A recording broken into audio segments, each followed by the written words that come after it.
I want to cover what I think are the most important issues in Illustrator. So let's go to a blank screen. And this white area right here, I'm going to zoom out. And this white area is called the artboard. All of your work goes within the artboard. And all the stuff outside of the artboard, nobody sees. Your artboard can be as big as 12 feet by 12 feet. And you create a new one by just going File, New, you give it a name, you decide, is this for print or for web? Is it in RGB or CMYK? If you're going to a professional print house with your work, you want to go CMYK, and then later convert to RGB. I would start out in CMYK and then use RGB for your web work. I'll just click New, and as you can see, here's where I set my width and height of my document also. Now, all of your panels, all of your tools are here in the Window drop-down menu.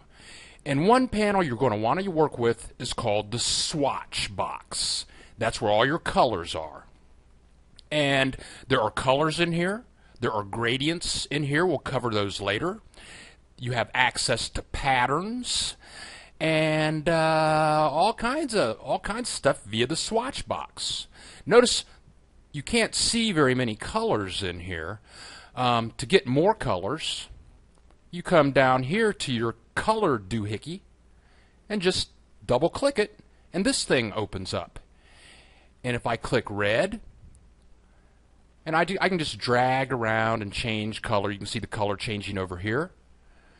Here I have access to 16.7 million colors. That's the number of colors that the human eye can see.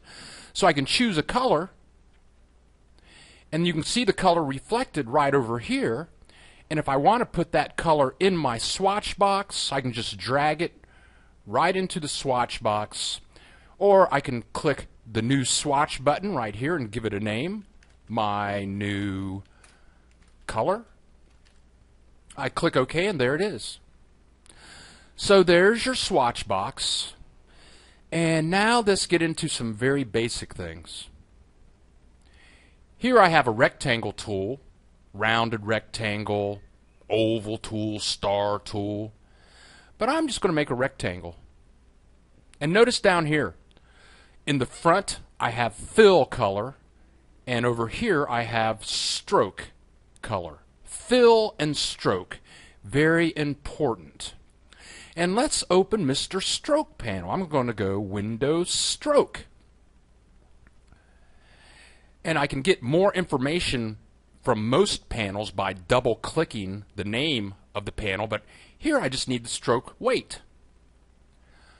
The black arrow tool, very important.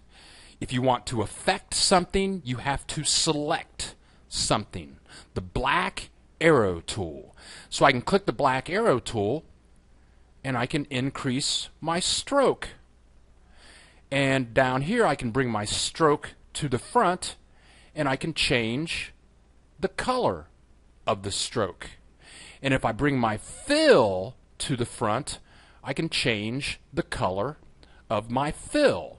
Fill and stroke. Extremely important concepts in Illustrator. And notice if I click on my rectangle, I get a bounding box. That's what it's called. These little white boxes around my shape. And I can make an object bigger by just going to an edge, in and out, as such.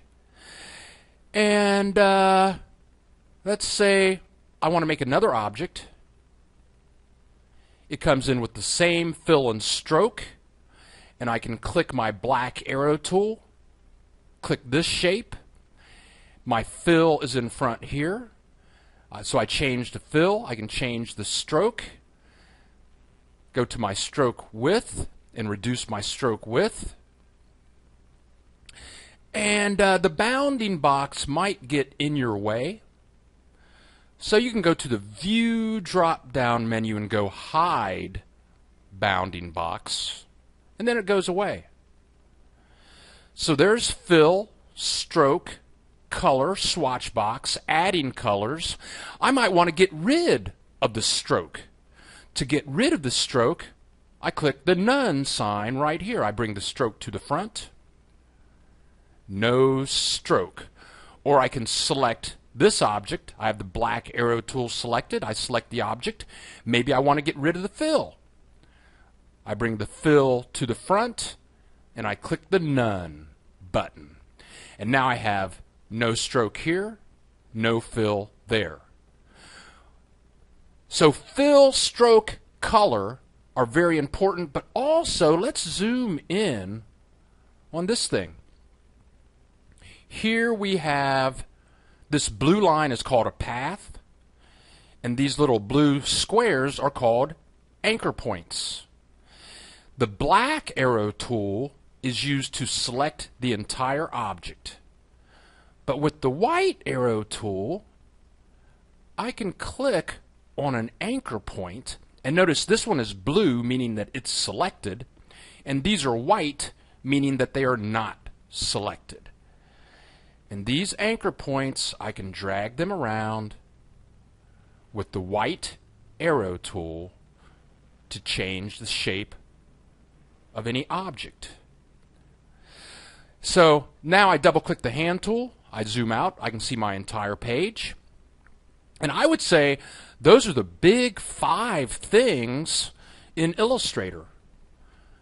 The black arrow tool for selecting the entire object and moving it around. The direct selection tool, the white arrow tool for selecting individual anchor points and manipulating those. My fill and stroke for applying fill and stroke to objects. And using my swatch box to select colors, or double clicking fill or stroke and using the rainbow selection thingy here to get more colors that I can use for my document.